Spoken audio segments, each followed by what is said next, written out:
Bon, on va partir ça. Donc, mercredi 28 octobre, on est à notre édition du mercredi Startup aujourd'hui avec Yves-Gabriel Leboeuf, cofondateur et CEO de Flinks. Salut Yves-Gabriel, comment tu vas? Salut Patrick, ça va super bien toi? Oui, je suis content que tu te joignes à nous. On en parlait il y a quelques minutes. On veut célébrer ces bonnes nouvelles dans l'écosystème. Vous avez annoncé récemment une ronde de financement d'11 millions. Récemment, j'avais invité Breathe Life qui annonçait une ronde également de financement, Dialogue. Donc, content de t'avoir parmi nous aujourd'hui pour partager ton expérience avec d'autres entrepreneurs. Ça fait plaisir. Puis, tu sais, c'est toujours une ronde de financement, c'est toujours un moment charnière là, parce on a démontré une certaine traction dans l'écosystème, une croissance, puis on a un plan d'action. On veut mettre en place des choses. On va en parler tout à l'heure de ça, justement, ta visée pour la croissance. Mais j'aimerais ça revenir en arrière un peu, comprendre qui est Yves Gabriel, puis comment tu es arrivé à Flinks? Comment c'est arrivé cette idée, ce projet d'entreprise il y a quelques années? Là? Absolument. Je crois avoir un parcours qui est peut-être non traditionnel. Si je commence par le tout début, j'ai toujours voulu être en affaires. À l'âge de 16-17 ans, je m'étais dit que j'allais me lancer en affaires. Puis pour moi, la meilleure façon de le faire, puisque je ne voulais pas nécessairement m'endetter si tôt dans ma vie en lançant par exemple un commerce au détail, j'ai décidé d'apprendre à programmer.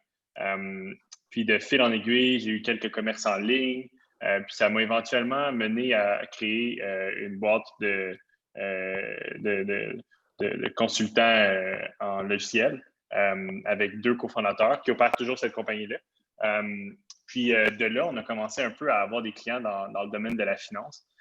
Puis j'ai appris, si on veut, de fil en aiguille, là, comment ça fonctionnait au niveau de la finance digitale, mais surtout à quel point c'était difficile pour les entreprises, d'abord et avant tout canadiennes, qui étaient vraiment la grande partie de nos clients, d'accéder aux données financières de leurs clients. C'est comme ça vraiment que j'ai trouvé ce problème-là. J'avais un désir personnel de m'éloigner un peu des services de consultation, puis de commencer à travailler sur quelque chose qui était, de mon point de vue, plus facile à scaler, puis moins lié, si on veut, au nombre d'heures qu'on a dans une journée. Donc, j'ai décidé de m'attaquer à ce problème-là. J'ai trouvé un nom, j'ai fait un site web, j'ai pitché l'idée à mon cofondateur Frédéric pour ensuite partir à la recherche de notre troisième cofondateur Julien, qui est le CTO. Puis on s'est lancé. Puis, t'avais-tu déjà tâté le pouls avec la clientèle? T'avais-tu une idée de traction potentielle avec ce produit-là? Oui, super bonne question. En fait, c'est sûr que nous, quand j'ai ciblé cette opportunité-là, je travaillais déjà avec des entreprises qui avaient une difficulté d'accéder aux données financières. Ouais. Fait que je voyais très bien l'opportunité, mais ce que j'ai fait à ce moment-là, avant même d'incorporer la compagnie, c'est que j'ai décidé de trouver vraiment sur LinkedIn des entreprises que j'estimais croire avoir besoin d'accéder à des données financières. Je leur ai écrit sur LinkedIn, j'ai eu un coup de fil avec eux, puis je leur ai dit, regardez, est-ce que vous accédez à des données financières aujourd'hui, oui ou non? Puis si la réponse était oui, je leur disais, probablement que vous avez tel héritant, des héritants que je connaissais super bien par l'entremise des clients avec qui je travaillais. Puis je leur ai carrément dit, écoutez, moi, si je règle ces problèmes-là, est-ce que vous allez vouloir utiliser notre technologie? Puis dans le cas où c'était une réponse positive, je leur demandais une estimée de volume, un prix estimatif de connexion, si on veut, le prix par connexion, qui est notre modèle de revenu. Puis, ça m'a permis de ramasser ce que j'appelle des lettres d'intention à la hauteur de 1 million de dollars canadiens de revenus récurrents. Puis, c'est à ce moment-là qu'on a décidé, OK, au moins, on a fait un peu nos tests, on pense qu'on a quelque chose, là, on va incorporer la compagnie. C'est exactement, tu sais, c'est le conseil que je donne à la plupart des entrepreneurs que je rencontre qui démarrent, tu sais, c'est d'aller au-devant de la clientèle puis essayer de comprendre s'il y a une traction, s'il y a vraiment, si ton intuition est validée, tu sais. Puis je pense que tu as fait tu as fait le bon move. Puis déjà d'aller chercher pour 1 million de dollars de valeur de contrat, c'est quand même impressionnant. Là, puis Exact. Puis, toi, ça t'a tu sais, donné un niveau de confort en démarrant ça, en disant que je l'ai validé. Là, je suis dans le complètement, marché. complètement. Exact. Puis je pense qu'il y a deux dimensions à ça. Le premier, c'est de partir d'une idée ou d'un problème. Nous autres, on a vraiment, je ne suis pas vieux, là, j'ai 29 ans, je peux en parler ouvertement. Avec le peu d'expérience en affaires que j'avais à ce moment-là, j'avais tout de même compris qu'on était mieux de partir d'un problème que d'une idée. Puis ensuite, aller de valider la résolution de ce problème-là auprès de clients potentiels était très clé. Un fait intéressant, par contre, ces clients-là qui ont accepté là, de nous signer des lettres d'intention n'ont pas nécessairement été faciles à signer comme vrais clients par la suite. Ah oui, Aujourd'hui, hein? aujourd'hui, je pense qu'ils sont tous devenus clients. Mais ce que je soupçonne être arrivé, c'est que évidemment qu'on leur a un peu montré comment l'idée était embryonnaire lors de la première interaction. Fait que je crois que ça a peut-être nuit un peu au sérieux du projet face à eux. Oui. Fait que ça a été quand même pas facile de les récupérer comme clients payants. Ah, j'imagine une mauvaise expérience. Des fois, ça prend du temps à contourner. Puis dis-moi, tu sais, tu as fondé ça, vous avez démarré ça avec une certaine, une bonne validation de marché. Ensuite, on embauche, on a des clients, on a de l'enthousiasme.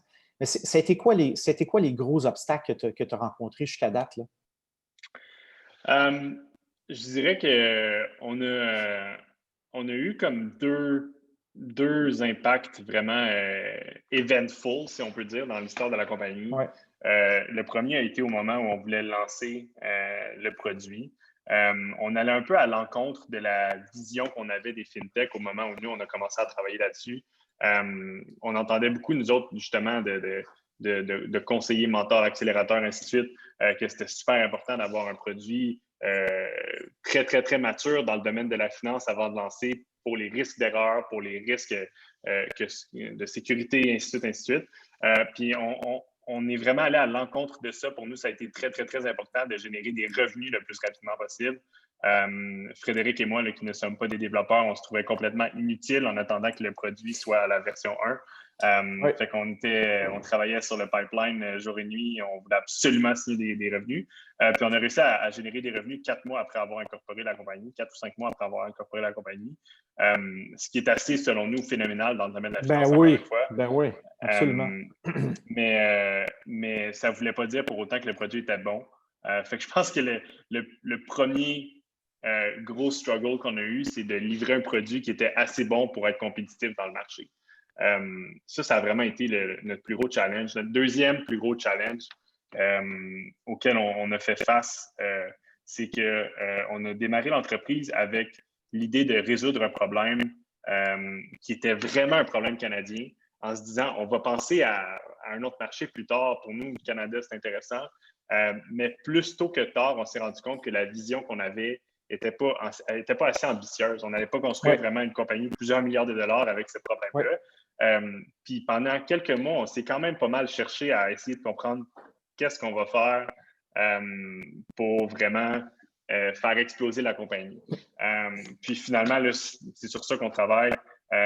On a réussi à cibler une opportunité là, qui pourrait probablement sonner comme évidente pour plusieurs, qui n'était pas pour nous pour plusieurs raisons, dont notamment la compétition qu'il y avait dans ce marché-là.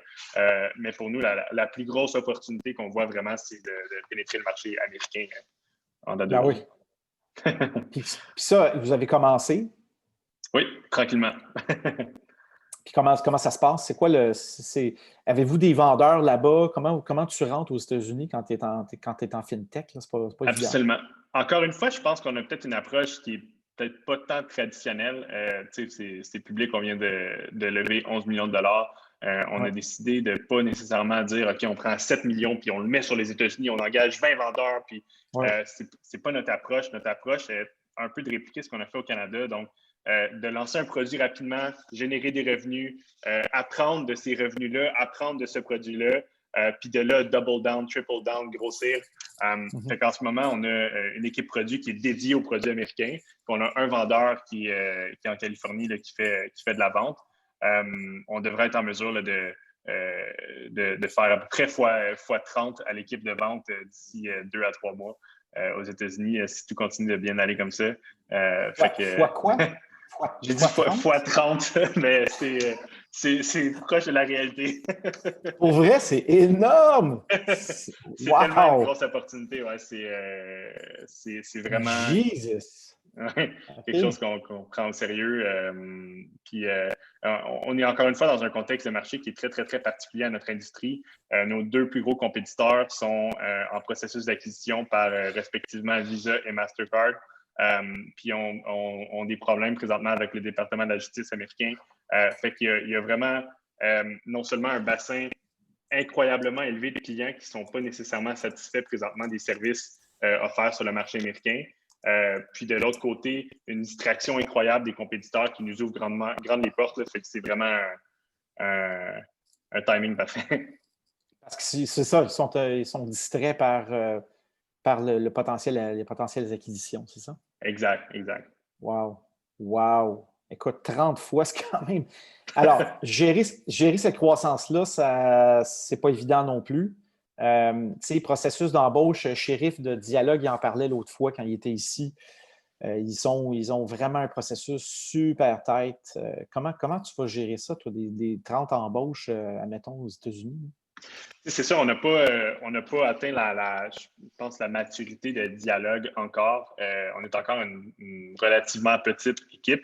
On est environ 80 personnes aujourd'hui. C'est sûr qu'il y a beaucoup de travail, il y a beaucoup de tests qui vont se faire. Mais pour ce qui est de la vente, là, généralement, nous autres, ce qu'on va prôner, c'est l'expérience puis le culture fit. Fait qu'une fois qu'on a validé ça, c'est d'entrer dans l'entreprise puis de tester, voir si ça peut fonctionner ensemble. Heureusement, par contre, dans le contexte actuel, il y a quand même beaucoup d'opportunités d'aller recruter des vendeurs. C'est un contexte qui est malheureux, mais qui peut s'avérer positif dans notre cas. Mais c'est sûr qu'on a des bons défis devant nous. Personnellement, de plus en plus, j'essaie de m'impliquer très tôt dans le processus d'embauche. Parfois même à prendre des premières entrevues là, avec des candidats potentiels lorsque c'est des positions qui peuvent changer la donne, là, comme justement les vendeurs aux États-Unis.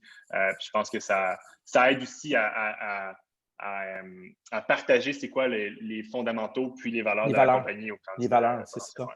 Puis comment tu... ça, c'est une question qui m'a souvent donné du fil à retordre. C'est comment tu valides l'aspect culturel, le culture fit dont tu parles. As-tu des techniques à partager, toi, de ton côté? Moi, c'est quelque chose avec lequel j'ai quand même... Puis je suis un bon feeler, là, j'aime ça, rencontrer les gens, puis essayer de comprendre leur... Puis c'est sûr qu'il y a des frameworks qu'on peut utiliser pour évaluer là, les profils, le profil psychométrique, les valeurs, tout ça. Comment tu fais ça, toi? C'est sûr qu'on a mis en place des outils là, justement comme ça d'analyse psychométrique des candidats. Personnellement, je trouve qu'il n'y a rien comme prendre un café ou une bière ensemble. Malheureusement, le contexte n'est pas idéal présentement, mais parfois ça peut se faire via Zoom. Puis comme tu l'as toi-même mentionné, là, je suis vraiment quelqu'un de feeling. On dirait que je suis capable de sentir est-ce que ça va marcher ou est-ce que ça ne va pas marcher. Puis l'autre truc aussi, c'est qu'on a construit un document, là, même avant d'incorporer la compagnie, qui s'appelle la Constitution de Flinks, un peu comme la Constitution américaine, dans lequel on parle des valeurs et des principes fondamentaux. C'est sûr qu'on va toujours aller essayer de valider via l'expérience du candidat, que ce soit d'une expérience d'affaires ou même des expériences personnelles là, pour quelqu'un qui aurait peu ou pas d'expérience, de valider vraiment sa façon de réagir à ces expériences-là en lien avec les valeurs et les principes de Flinks, là, qui d'ailleurs, deux éléments là, qui sont pas nécessairement distinctifs de Flinks aux autres entreprises, mais pour lesquels nous, on attribue énormément de valeurs, là, sont l'autonomie puis l'audacité. On encourage vraiment le plus possible notre équipe à prendre des décisions par eux-mêmes, puis d'assumer les erreurs là, qu'on accepte grandement au sein de l'entreprise. Oui, puis c'est des belles valeurs pour une start-up, là, tu sais, l'audace, l'autonomie, l'imputabilité, là, Mhm. fait partie des valeurs importantes à mettre en place.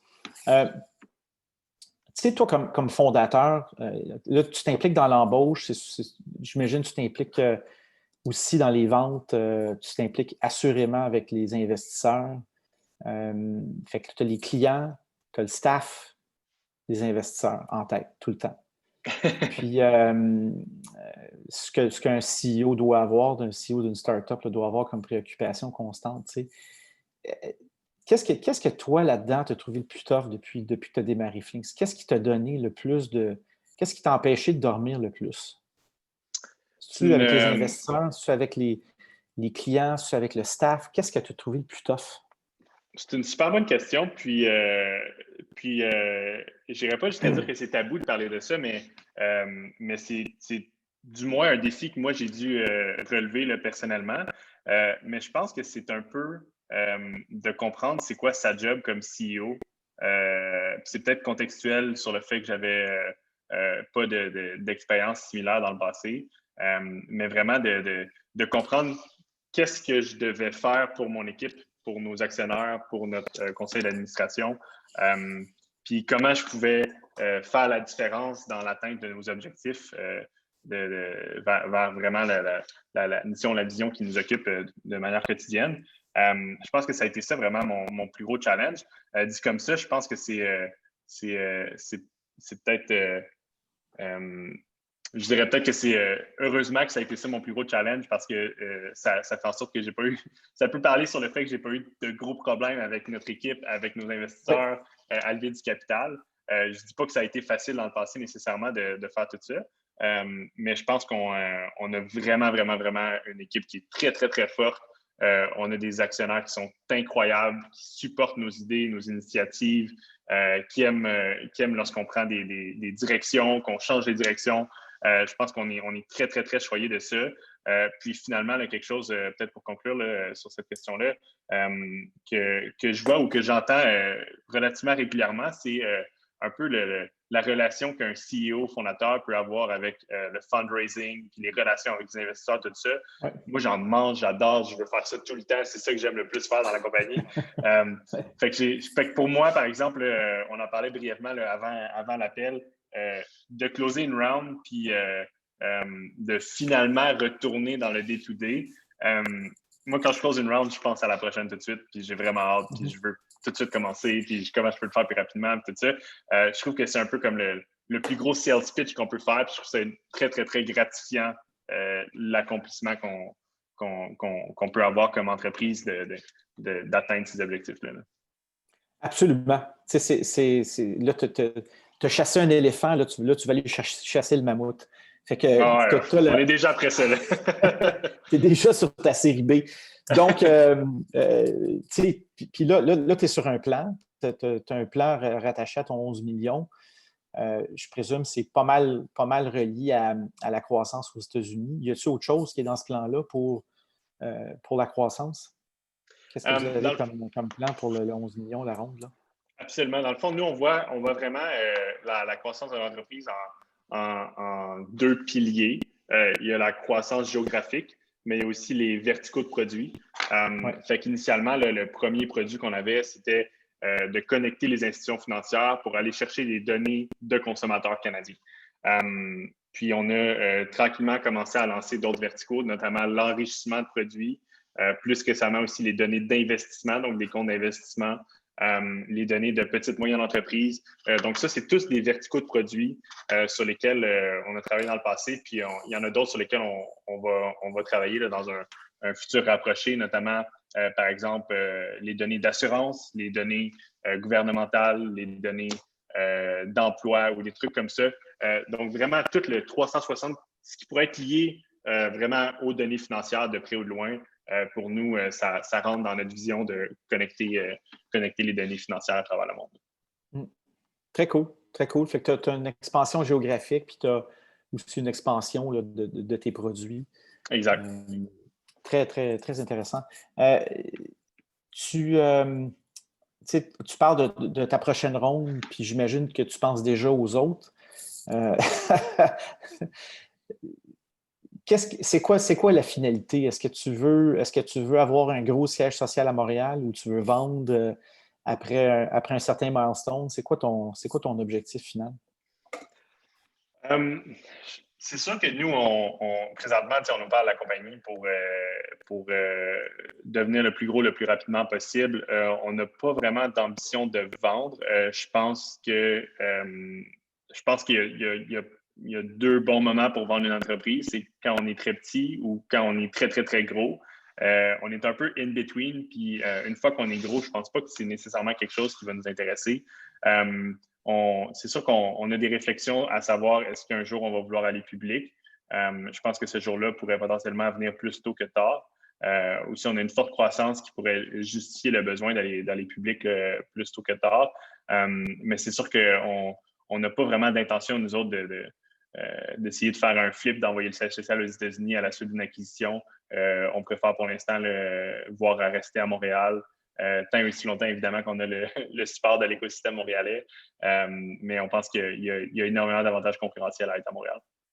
Clairement. Puis, toute expertise que vous bâtissez à croître aux États-Unis, c'est une expertise qui reste à Montréal, puis tu as vraiment un effet multiplicateur au niveau économique. Puis on l'a vu dans d'autres Tellement. écosystèmes. Je te dirais, ce serait vraiment une issue souhaitable là, que tu puisses garder le siège à Montréal, puis bâtir l'expertise ici, puis que tes employés de la première heure puissent rester à Montréal, fonder leur propre business dans 5 ans, 10 ans. C'est ça qu'on veut voir. On Exact. veut voir un Flinks qui va se rendre à l'IPO comme Lightspeed, puis établir le siège social ici à Montréal. Exact, Je exact. te le souhaite. Je te le souhaite, puis je le souhaite pour nous. Je le souhaite pour l'écosystème. Je sais que tu n'es pas encore rendu là, mais qu'est-ce qui te rend le plus fier de ce que tu as accompli jusqu'à date? C'est quoi qui, quand tu regardes là, tes dernières années là, de fondation de Flinks, puis rendu à cette ronde-là, qu'est-ce qui t'anime le plus? Au niveau personnel, moi, ce qui me rend vraiment le plus fier, là, puis ça sonne probablement toujours un peu cheesy quand on entend ça d'un CEO, mais c'est l'équipe puis la culture qu'on construit. Moi, je trouve ça phénoménal de voir des individus se réaliser au sein de l'entreprise, puis voir vraiment l'autonomie, le leadership qu'ils prennent pour arriver aux résultats qui sont nécessaires pour l'entreprise. Je pense que c'est quelque chose dont j'ai une très, très, très grande fierté.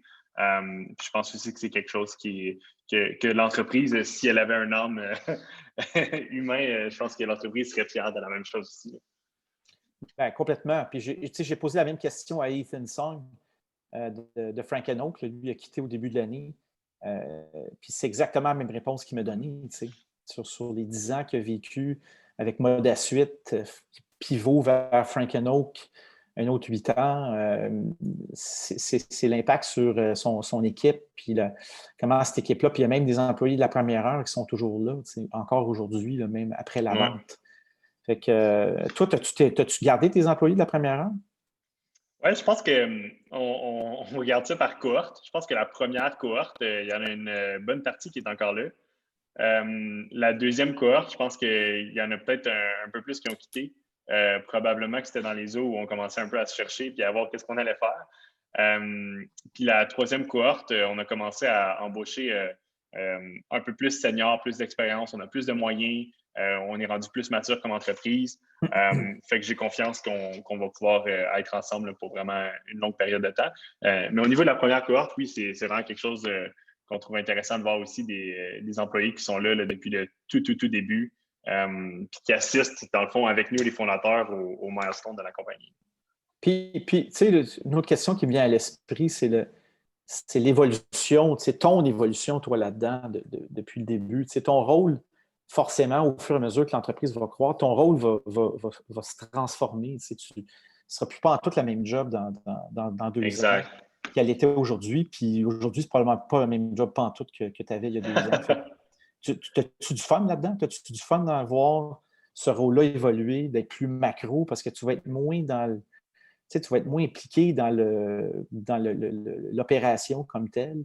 Mm-hmm. Comment tu vois cette évolution-là? Je te dirais que le fun est encore plus à venir. Je te dirais que autant que ça a été le fun initialement, là, pouvoir même offrir à nos développeurs, quand on était 5 personnes dans une salle WeWork, de leur offrir de les aider à coder, même si je code pas trop bien. Autant que ça, c'était le fun. Qu'aujourd'hui, de pouvoir voir justement l'autonomie de l'équipe, puis d'avoir un rôle, comme tu l'as si bien mentionné, là, qui est plus macro-stratégique, de regarder où est-ce qu'on s'en va, puis de réfléchir à où est-ce qu'il faut qu'on soit dans 1 an, dans 2 ans, dans 3 ans, puis qu'est-ce qu'on doit faire aujourd'hui pour se rendre là. C'est un rôle dans lequel moi, personnellement, je retrouve énormément, mais je ne cacherai pas que c'est un rôle aussi qu'il faut apprendre à aimer. Parce qu'au même titre que ben là, ça va faire 4 ans là, que la compagnie est incorporée, je pense que de pivoter du rôle de fondateur qui a vraiment les mains à la pâte, qui fait des sales calls, qui essaie de coder un petit peu, vers un rôle qui est plus macro-stratégique, je pense que c'est un apprentissage. Puis je pense que c'est un apprentissage qui n'est pas nécessairement facile, mais je suis aujourd'hui excessivement content là, si on veut être plus rendu là à bien comprendre c'est quoi mon rôle comme CEO au sein d'une entreprise qui est en pleine croissance là, comme Flix. Puis d'être capable aussi de déléguer, puis, parce que l'autonomie, c'est un beau mot là, sur une slide dans un deck sur ta culture d'entreprise. Là. Mais si tu n'es pas capable, toi, de lâcher le morceau, puis de ne pas être dans le granulaire avec ton staff aussitôt que ça va mal, ben c'est un petit peu, tu parles tu parles, mais tu n'agis pas vraiment en conséquence. Fait que comment es-tu capable, toi, maintenant, là, de laisser aller le morceau, puis ça a-tu été facile de faire ça ou c'est tough pour toi? Je dirais que j'ai probablement un style de management qui est un peu différent là, de ce qu'on peut peut-être s'imaginer du CEO traditionnel de startup. On parle des fois à l'interne du ce qu'on appelle le lion lifestyle, qui est un peu plus d'avoir un step back, de déléguer, puis d'intervenir quand on a besoin d'intervenir. Moi, j'ai vraiment la conviction qu'on doit pas micromanager, puis laisser nos collègues apprendre, si on veut, par eux-mêmes, puis faire leurs propres erreurs. Je pense que c'est la meilleure façon d'apprendre. D'être là pour les supporter en tout temps. Mais je dirais que c'est vraiment clé dans notre culture là, que de un peu laisser le monde aller, vraiment dans une structure qui est relativement encadrée, là, mais laisser le monde aller, puis les aider à apprendre dans leur rôle. Puis notre vision, nous autres, à l'interne, c'est un peu empower people. Donc, à la place de faire vraiment du top-down management, essayer d'avoir une vision plus de se concentrer à fournir les ressources nécessaires à nos différents leaders au sein de l'entreprise. Oui, puis c'est... Ouais. Vas-y, je t'en prie. J'allais juste rajouter dans le fond que on a essayé de faire ça vraiment depuis le tout début chez Flinks. Évidemment que ça n'a pas toujours bien fonctionné, mais on pense qu'on a bien raffiné notre recette aujourd'hui. Mais pour cette raison-là, je ne pense pas que pour nous, déléguer a été un problème. Puis même, là, petite anecdote, il y a un moment dans l'histoire de Flinks, tu parlais tantôt justement CEO, les ventes, tout ça. On a vraiment une équipe de vendeurs qui sont exceptionnels. Puis il y a un moment dans l'histoire de Flinks où Fred, qui est le cofondateur avec moi, puis moi, on s'est dit, OK, là, faut qu'on arrête de vendre. Faut plus vendre. Faut qu'on réussisse à construire une équipe qui est indépendante des fondateurs, qui sait vendre par elle-même. Puis ça, pour nous, c'est un ingrédient nécessaire à atteindre nos objectifs dans les prochaines années. Ben oui, sinon tu ne scales pas. Exact. Fait qu'on essaie de faire ça avec toutes les units de l'entreprise. Fait qu'à un certain point, on se retire complètement, on autonomise le unit. Puis on s'efforce vraiment de fournir le plus de ressources possible à l'équipe en question là, pour que ce soit un succès. Mais on essaie de se retirer vraiment de tous les piliers qui sont essentiels de l'entreprise. Oui, super. Écoute, time's up. On aurait pu continuer ça pendant encore une demi-heure, mais merci beaucoup de ton temps, Yves-Gabriel, d'avoir partagé ton expérience d'entrepreneur avec d'autres. Je veux juste voir si on a des questions. On a une question d'un participant anonyme. Quels sont les avantages à rester à Montréal? On va prendre un autre 2 minutes pour répondre à cette question-là. Donc, quels sont les avantages, selon toi, Yves-Gabriel, de rester à Montréal, donc d'un participant anonyme? C'est sûr que au niveau culturel, nous autres, les 3 fondateurs, on est montréalais. On a une histoire d'amour avec la ville, puis on a des affinités avec les différents collègues qu'on peut trouver avec qui travailler ici. Il y a aussi des avantages économiques que nous, on trouve très importants, là, notamment Montréal, qui est une ville où les loyers sont pas mal plus bas que les autres grosses villes canadiennes, mais aussi où les salaires sont plus bas que les autres grandes villes canadiennes.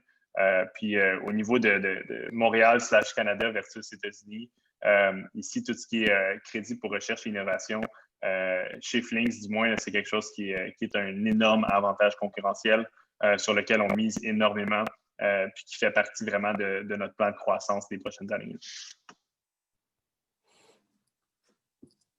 Très cool. Donc, 14h33, on a épuisé notre temps. Merci, Gabriel. Puis, je te souhaite bonne continuation. Puis, merci beaucoup. Au plaisir de te revoir. Bye-bye. Ciao. Bye, bonne journée. On accueille maintenant Delphine, Dominique et Nicolas. Bonjour, Delphine. Bonjour, Patrick. Nicolas, bonjour. Dominique. Salut. Bonjour. Vous allez bien? Très bien.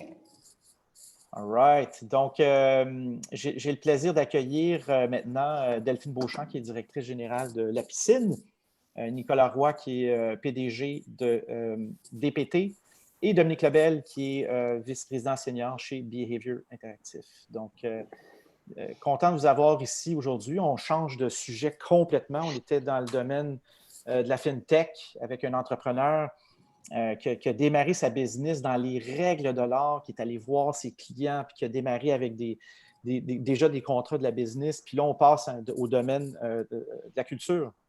Delphine, tu es donc PDG de La Piscine. Peux-tu nous parler un peu de La Piscine, de ce que ça mange en hiver, puis certains de vos programmes, puis des compagnies que vous soutenez?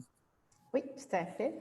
La Piscine, c'est un accélérateur sectoriel dédié aux entreprises créatives et culturelles. Donc, on accompagne environ une centaine d'entreprises par année, issues d'une quinzaine de sous-secteurs des industries créatives. Donc, autant les jeux vidéo, la VR, les métiers du design, les arts vivants. Donc, je pense qu'une de nos particularités, c'est qu'on s'adresse à des entrepreneurs qui ont des réalités vraiment différentes à travers cette grande famille-là de la créativité.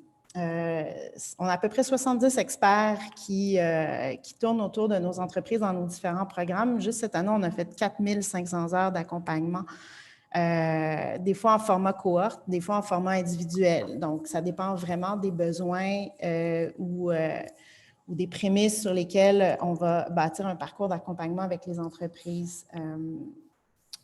Cette année, on a livré environ une dizaine de programmes d'accompagnement.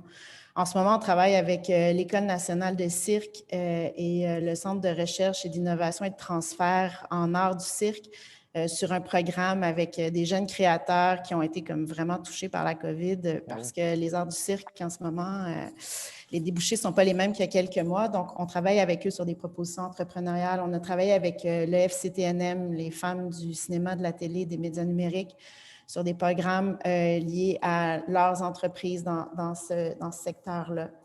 On a des programmes de commercialisation à l'international. On est les porteurs du cabinet créatif, donc 20 entreprises montréalaises qui ont des projets de commercialisation à l'international. Un autre beau défi cette année. Mais c'était le fun de voir qu'on a été quand même capable, pour plusieurs d'entre eux, d'avoir des missions pendant la COVID sur des volets de missions numériques. Donc, on a un programme aussi qui s'appelle le Deep Dive. Nos programmes ont souvent des noms de piscine, Plouf, Deep Dive. C'est rapport, c'est ça.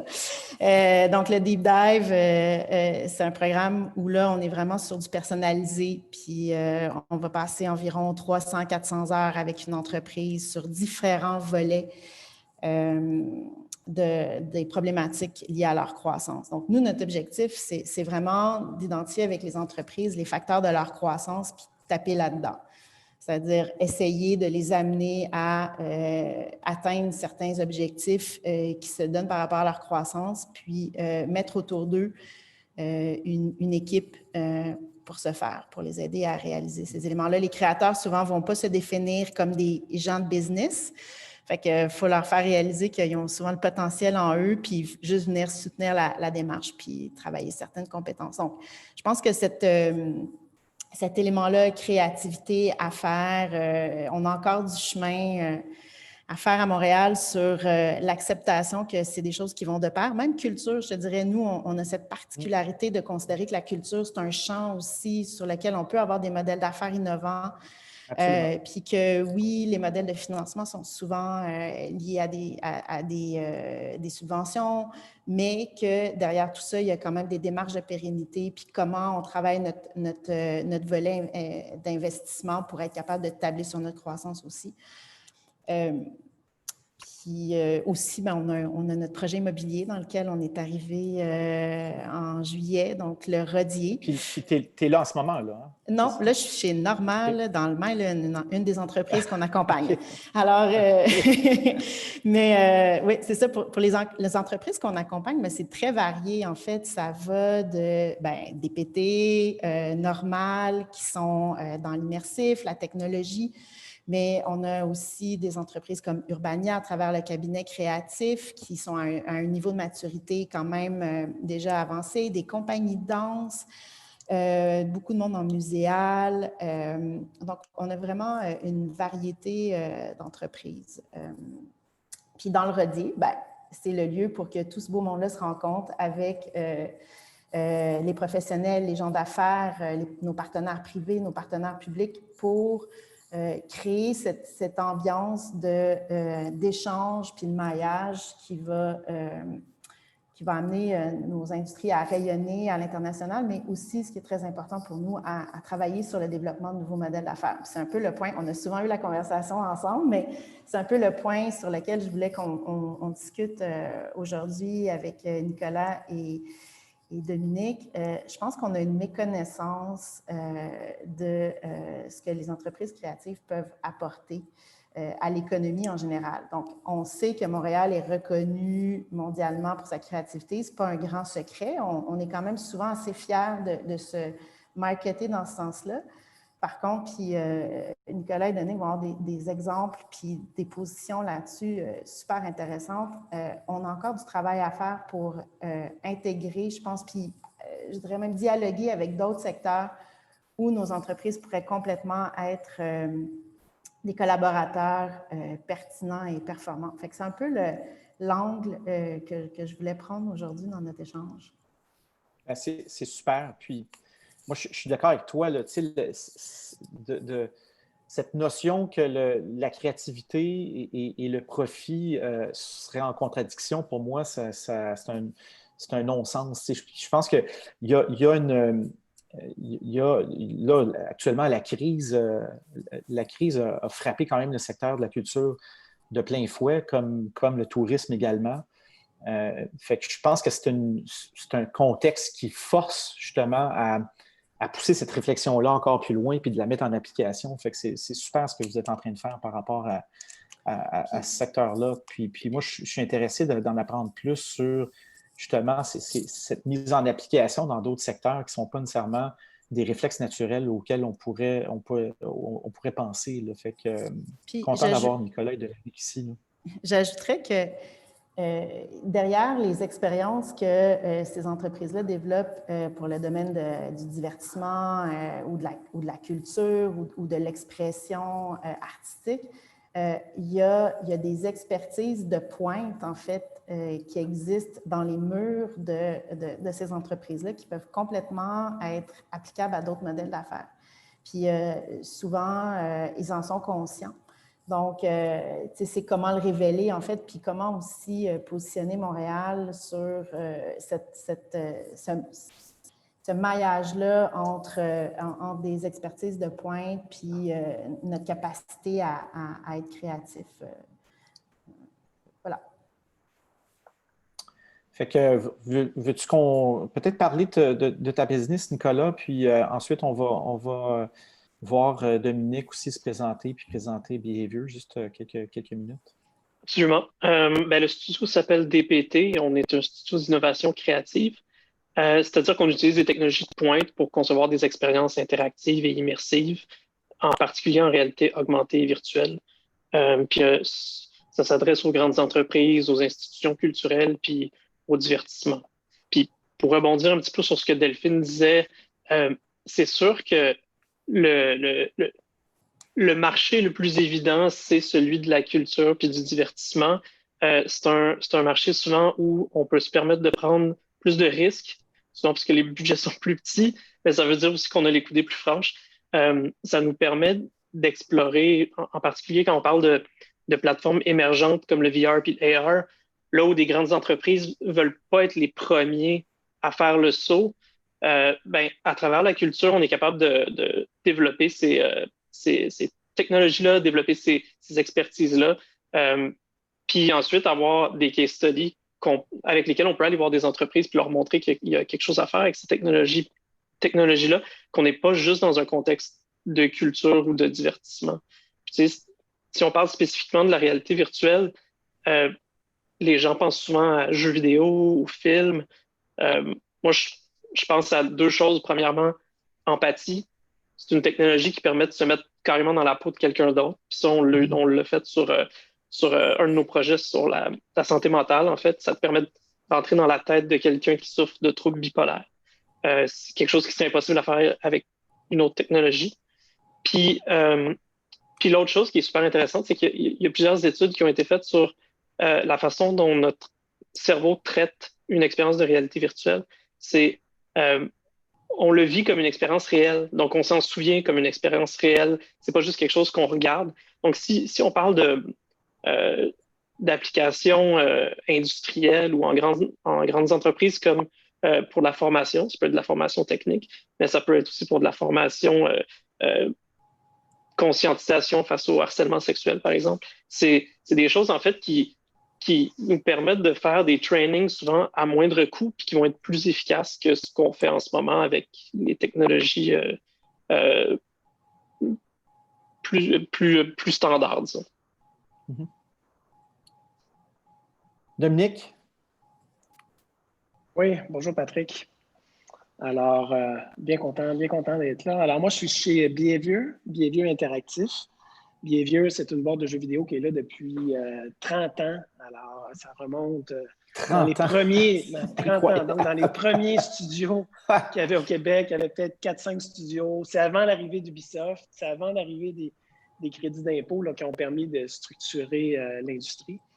Et 30 ans après, Behavior, c'est le plus grand développeur de jeux indépendants à propriété québécoise, un des plus importants d'Amérique du Nord.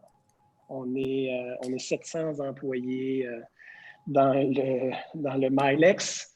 Alors, je le répète souvent, pas pour dire qu'on est c'est extraordinaire d'avoir 700 employés, mais c'est que c'est méconnu qu'on a des boîtes. On pense souvent, quand on pense aux studios de jeux vidéo québécois, on les imagine petits, hein?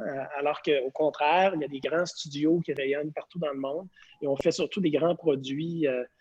Il y a beaucoup de studios montréalais qui font des produits qui ont beaucoup de succès partout sur la planète. Alors, je suis Behavior. Moi, personnellement, j'ai eu une carrière dans les industries créatives.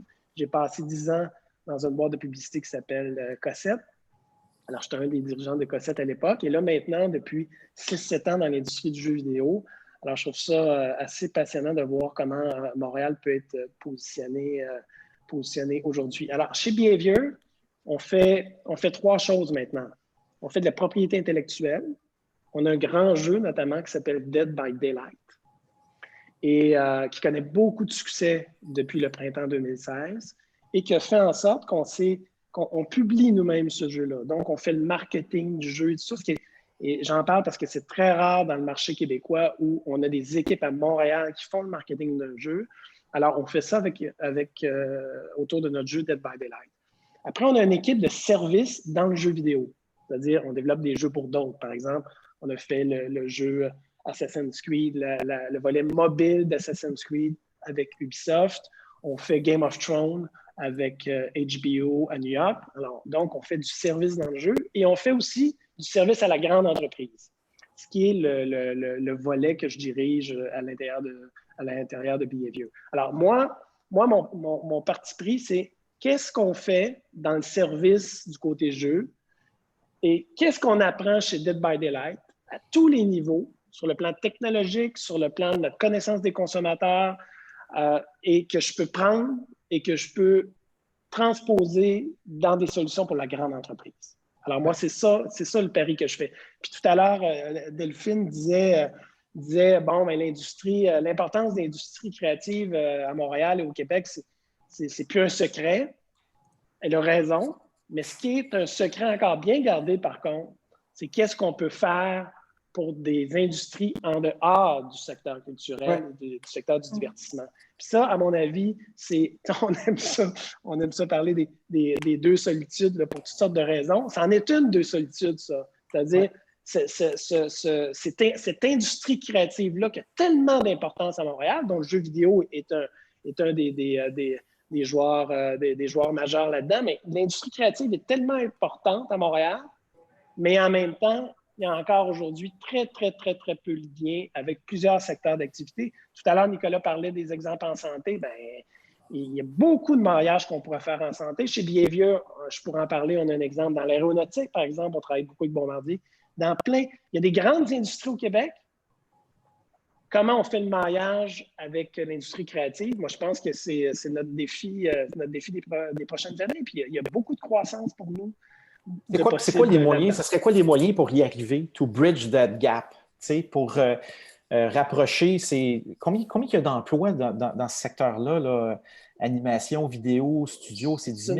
15 000? Juste le jeu vidéo, c'est 13 000. C'est 13, hein, c'est ça. Juste dans le jeu vidéo, puis animation, VFX, je pense qu'on est plusieurs milliers de personnes maintenant. Alors, donc, c'est une masse critique très, très importante. Ben oui. Alors, il faut réussir à faire la collision, je peux dire, entre nos industries pour qu'il arrive quelque chose. Moi, j'ai tendance... On a aussi au Québec une grande masse dans tout ce qui est événementiel. On est réputé pour nos festivals de toute saison maintenant, puis on a développé beaucoup d'expertise en logistique qu'on pourrait mettre à profit avec d'autres secteurs, en fait, complètement aussi. Donc, il y a plusieurs secteurs des industries créatives qu'on peut rallier sur des propositions. Ça commence à faire pas mal de monde, puis pas mal de cerveaux. C'est ça, qualifiés, puis sont capables de développer des solutions créatives, évidemment. Patrick, quand tu demandes on fait quoi? Moi, j'ai tendance à dire il faut nous-mêmes prendre la responsabilité. C'est-à-dire que c'est à nous d'être capables de mettre de l'avant qu'est-ce qu'on fait, comment on pourrait le transposer dans d'autres industries. Alors, il arrive un moment où c'est aussi à nous de faire cette démarche-là, de démontrer ce qu'on fait. Puis, j'aurais tendance à dire, pas trop d'y aller de façon homéopathique. C'est-à-dire qu'il faut être capable d'avoir une approche un peu plus large, puis d'imaginer les grands projets qu'on peut faire avec les entreprises aussi. Alors, avec les entreprises... Toi, comment par exemple, on va te prendre comme exemple, là, comment tu es débarqué dans l'aéronautique? C'était-tu un appel d'offres? T'as-tu fait des rencontres chez BRP? Comment pas BRP, mais Bombardier? C'est Bombardier. C'est vraiment la rencontre ils avaient un besoin qu'ils n'étaient pas capables de combler en interne. Et le hasard nous a fait nous rencontrer, Bienvieux et Bombardier, puis on était capable de répondre à leurs attentes. Et le projet était de créer un outil de customisation des jets privés. Alors, un outil de customisation avec des données réelles d'avions, qui n'est pas un outil marketing. Souvent, ce qu'on fait dans les industries créatives, on nous imagine tout de suite faire des outils marketing. Bien sûr, on peut faire ça, mais on peut faire bien d'autres types de produits. Puis avec Bombardier, tu vois, ce qu'on crée, ce n'est pas un outil pour vendre un avion, c'est un outil pour une fois que l'avion est vendu, comment on la customise avec le client.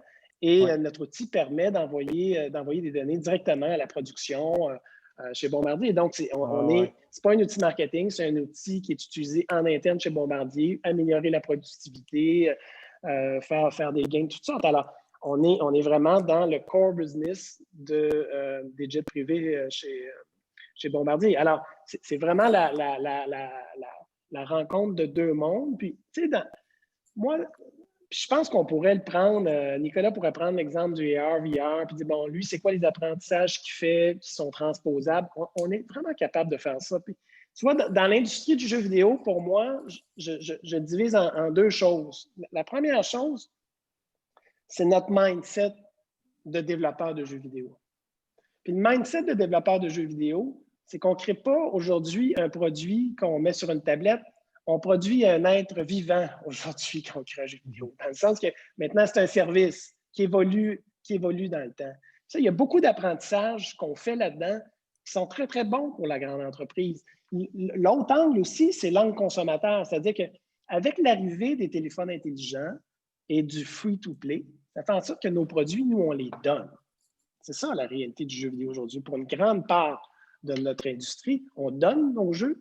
Et là, il faut qu'on soit tellement à l'écoute du consommateur pour pouvoir rendre cette expérience-là assez engageante, intéressante, pour que les gens finissent par avoir le goût de dépenser dans le jeu. Et là, on construit le jeu, on l'améliore, on le travaille. Donc, il y a une connaissance, il y a une interrelation, une interaction avec le consommateur de façon dans la durée.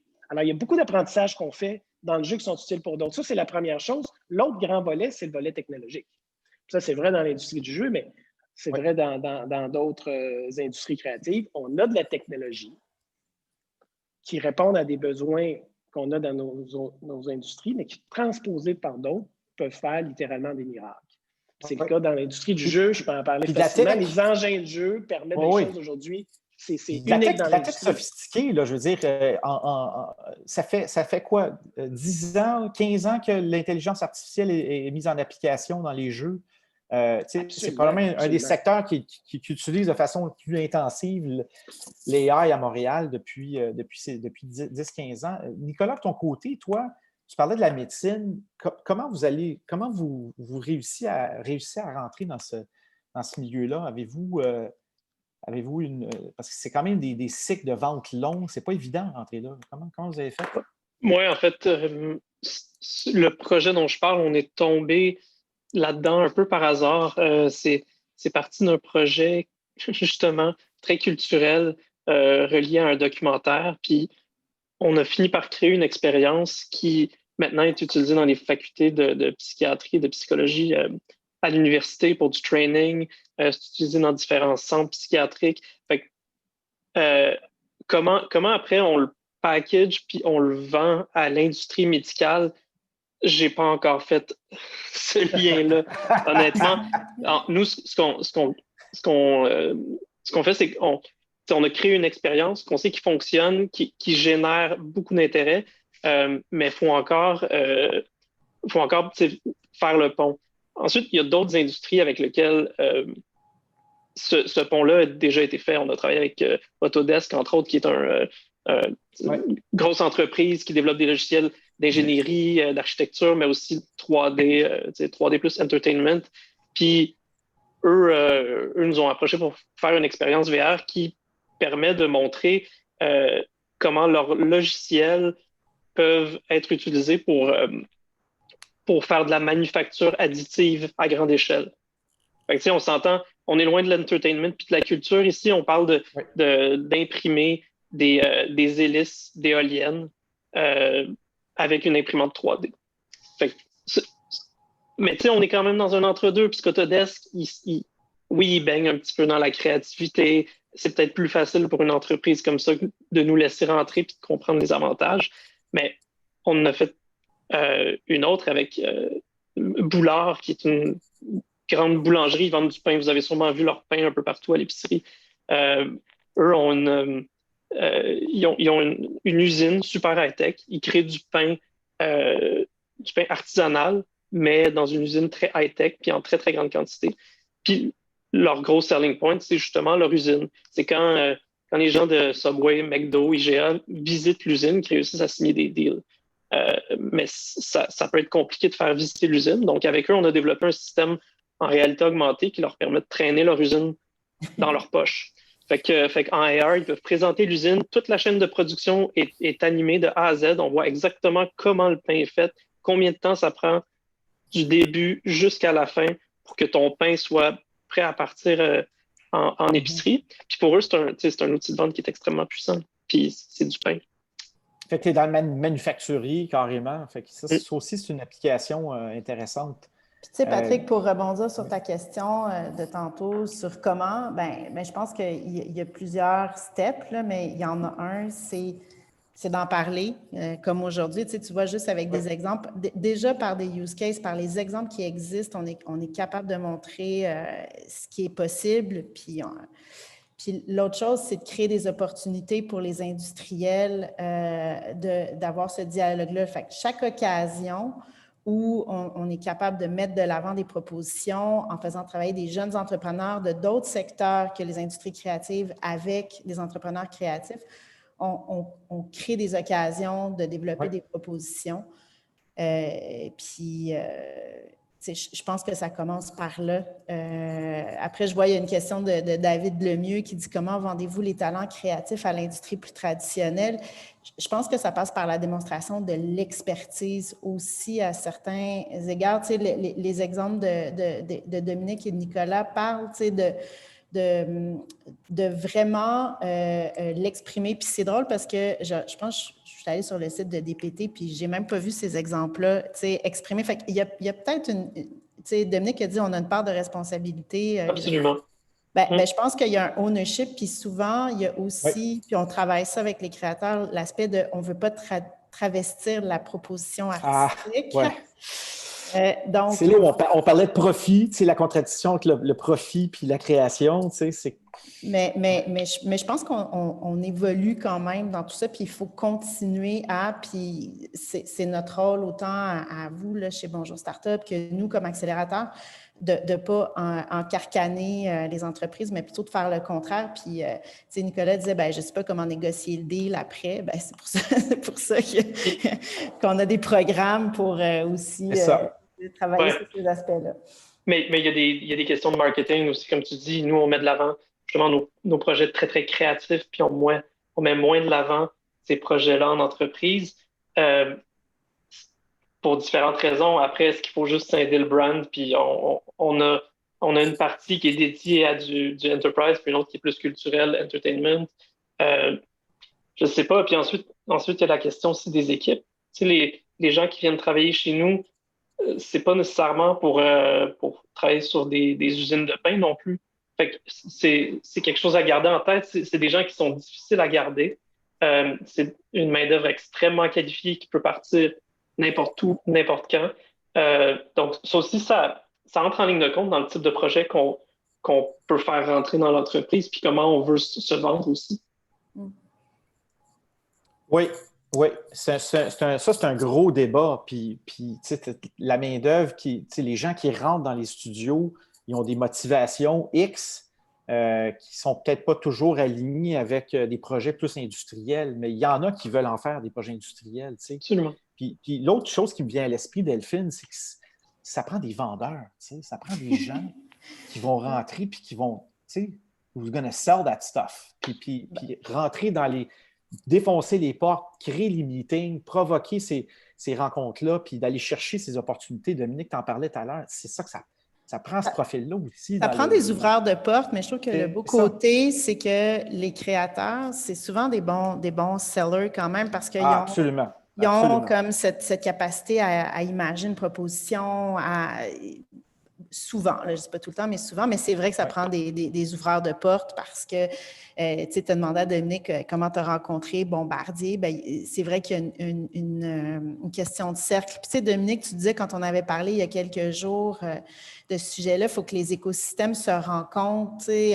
On a plusieurs écosystèmes à Montréal, au Québec, de l'aéronautique, la santé. Il ne faut pas faire des silos. Au contraire, il faut les faire se rencontrer pour qu'après ce maillage-là, on a tendance à réseauter un peu dans nos réseaux immédiats. Puis c'est vrai pour les créatifs parce qu'ils ont bien du fun ensemble, fait qu'ils ont tendance à vouloir... mais des fois, il faut créer ces moments-là. Oui, puis moi, ce que j'ai vu d'expérience, Nicolas touche un bon point là, en disant oui, mais les gens qui travaillent dans nos équipes, est-ce qu'ils ont le goût de faire ce type de produit-là? Moi, mon expérience me dit qu'en général, oui. Mais il faut... il y a une richesse à travailler sur différents types de produits. Puis, on a tendance à avoir de la difficulté à être à l'écoute des autres écosystèmes aussi, des autres industries. Puis, il se fait des choses, honnêtement, super cool. Dans la dernière année, on a travaillé avec une grande entreprise de construction au Québec, par exemple, où on devait les soutenir, tout ça, avec des technologies de jeux vidéo sur comment ils développent leurs projets, comment ils les présentent à leurs clients et tout ça. Puis, honnêtement, on a été super impressionnés de ce qu'ils faisaient eux-mêmes en interne. Alors, une grande entreprise de construction du Québec qui avait une trentaine de gens qui travaillent en innovation à l'intérieur de leur boîte, des gens qui connaissaient déjà les outils de jeux vidéo, tout ça. Alors, il y a ça aussi. Puis quand tu découvres ça, tu dis « Wow, OK, ça serait intéressant de travailler avec eux, d'aller plus loin et tout ça. » Alors, on a parfois aussi c'est normal, chaque écosystème a ses travers, mais c'est sûr qu'on a tendance à penser que l'innovation, elle se fait des industries créatives. Oui, mais non, pas seulement. Chacun des écosystèmes a son innovation. C'est là qu'on peut réussir à connecter. Puis on finit par trouver des gens en aéronautique, en construction, dans santé, dans le manufacturier.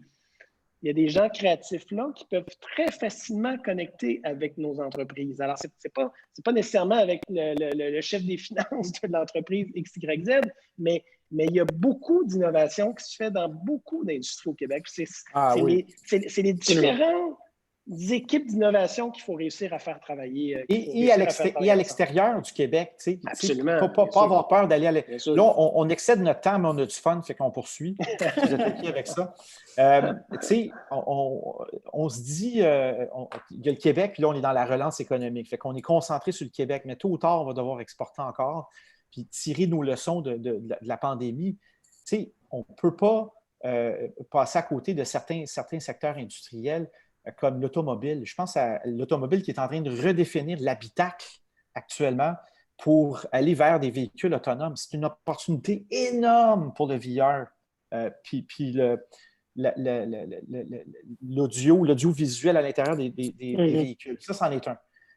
Fait que, si tu te mets en brainstorm de vente, puis tu commences à t'imaginer quels sont les secteurs qu'on pourrait attaquer basés sur la tech qu'on a déployée depuis 10-15 ans, il y en a un paquet. La construction, c'en est un.